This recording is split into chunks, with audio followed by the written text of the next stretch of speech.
Hello guys, आपका मेरे channel smart study में स्वागत है। आज हम शिक्षा निदेशालय की तरफ से दी जाने वाली आंकलन कार्यपत्रक नंबर 3 करेंगे, जो कि क्लास 7th की है और सब्जेक्ट है हिंदी। ये वर्कशीट 17 सितंबर 2021 की है। तो आइए शुरू करते हैं आज की वर्कशीट।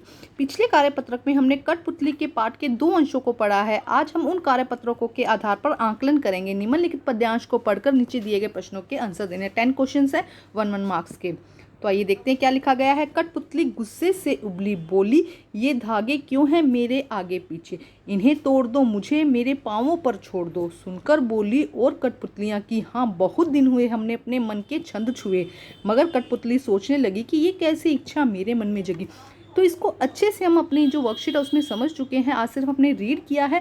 अब हम इसके करते हैं क्वेश्चन आंसर। हमने अच्छे से समझा था कि एक कठपुतली में क्या कहा था कि उसको उससे अच्छा नहीं लग रहा था कि उसे पैरों में, उसके आगे पीछे धागों में उसको जकड़ा हुआ है। उसे वो कहती कि मुझे खुला कर दो, मुझे छोड़ दो, मैं खुल के जीना चाहती हूँ। ये सुनकर जो बाकी कठपुतलियाँ थी उनके मन में भी यही भाव जगा। तो पहली कठपुतली सोचने लगी कि ये आज कैसी इच्छा मेरे मन में जागी है कि भाई मैं भी खुल के जीना चाहती हूँ। तो अब देखते हैं इसके प्रश्न उत्तर। प्रश्न नंबर 1, गुस्से से उबलना मुहावरे का अर्थ है। गुस्से से उबलना मतलब बहुत ज़्यादा गुस्सा होना। तो इसका आंसर हो जाएगा ब, बहुत अधिक क्रोधित होना।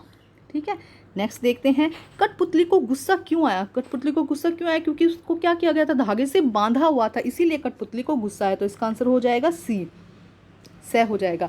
प्रश्न नंबर 3, पहली कठपुतली के मन में किस प्रकार की इच्छा जगी थी। कैसी इच्छा जगी थी उसको कि बांध कर रखने वाले धागे टूटने चाहिए, अपने पैरों पर खड़ी होना चाहती थी। वो क्या चाहती थी कि मैं अपने पैरों पर खड़ी होना चाहती थी। ए और बै और इनमें से कोई नहीं। तो देखो क्या वो अपने धागों को तोड़ना चाहती थी और क्या चाहती थी, अपने पैरों पर खड़ी होना चाहती थी।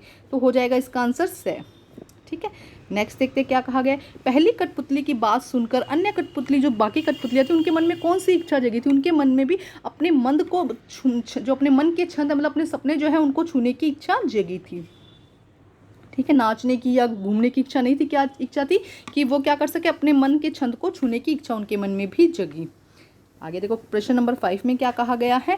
पहली कठपुतली ने ऐसा क्यों कहा कि ये कैसी इच्छा मेरे मन में जगी। क्या जगी थी उसके मन में इच्छा कि वो भी क्या हो, जो सजीव वस्तुओं के जैसे इधर उधर घूम सके। तो सजीव वस्तु का एहसास होने में की जो इच्छा थी उसके मन में जगी थी कि वो भी क्या चाहती है, खुलकर जीना चाहती है अपनी ज़िंदगी में ना।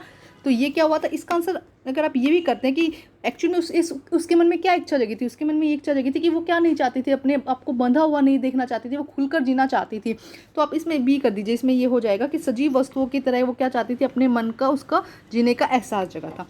काट शब्द का तत्सम शब्द रूप है। तो काट का क्या हो जाएगा, कास्ट। काट का क्या हो जाएगा, तत्सम क्या हो जाएगा, कास्ट। कठपुतली शब्द का बहुवचन रूप है, कठपुतलियाँ। और हमें जब पता है कि जब हम बहुवचन बनाते हैं तो जो लास्ट में ई की मात्रा होती है उसे हम छोटा कर देते हैं। तो देखो यहाँ पर भी कठपुतलियाँ हैं, यहाँ पर भी कठपुतलियाँ, लेकिन ये अ यहाँ पर क्या हो जाएगा, सही हो जाएगा, क्योंकि यहाँ पर जो ली की मात्रा है वो उसको छोटा कर दिया गया है। ठीक है, नेक्स्ट क्वेश्चन देखो। क्वेश्चन नंबर 8 में क्या कहा गया है।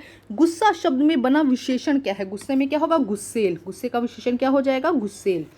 की शब्द का सही प्रयोग है। कि एक योजक शब्द है जो दो शब्दों को आपस में जोड़ता है, उसे हम योजक शब्द कहते हैं। जैसे कि देखो, कठपुतली की बात समझ में आ गई। इसमें कोई दो शब्द नहीं है, दो वाक्य नहीं है जिनको जोड़ा गया है।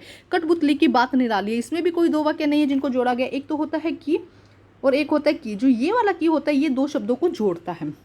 अब देखो, कठपुतलियाँ बोली, ये एक वाक्य बना कि हम स्वतंत्र होना चाहते हैं। तो देखो यहाँ पे जो की है वो क्या है, एक योजक शब्द है। तो इसका आंसर हो जाएगा से। क्वेश्चन नंबर 10 देखते हैं। निम्नलिखित में से पैर शब्द का पर्यायवाची नहीं है। पर्यायवाची नहीं है। पग, चरण, पद, ये सब क्या है, पैर के पर्यायवाची है। लेकिन पात यहाँ पर क्या है, पैर का पर्यायवाची नहीं है। तो ये थी आज की असेसमेंट वर्कशीट। कंप्लीट करके अपने टीचर से चेक करवाइए और प्लीज़ मेरे चैनल को लाइक कीजिए, सब्सक्राइब कीजिए और शेयर कीजिए। Thank you.